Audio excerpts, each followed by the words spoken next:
Déjà, l'idée m'est venue tout simplement du fait de vouloir proposer aux femmes quelque chose de nouveau, un rallye vraiment qui dépoussière les codes. Je voulais qu'elles puissent ressentir en fait l'adrénaline qu'on peut avoir sur du pilotage, qu'il soit sur de l'asphalte ou du off-road, leur rendre accessible des activités qui sont réputées être plutôt affectionnées par les hommes. Là, c'était voilà, mesdames, suivez-nous.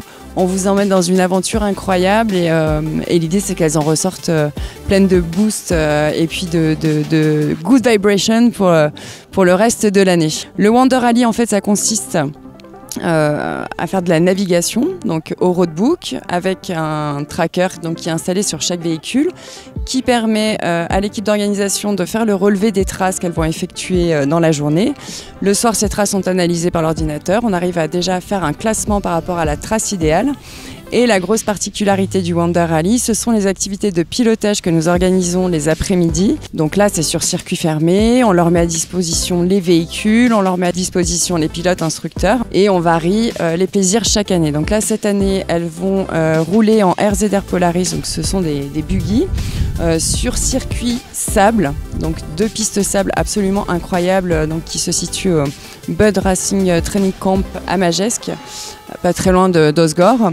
Et le lendemain, là par contre, voilà, on change complètement d'univers, on va aller sur de l'asphalte, le circuit Pau Arnos, où là elles vont devoir faire un grand prix de karting, donc assez physique, hein, c'est quand même assez prenant, mais c'est très très rigolo, on se prend très vite au jeu de la vitesse.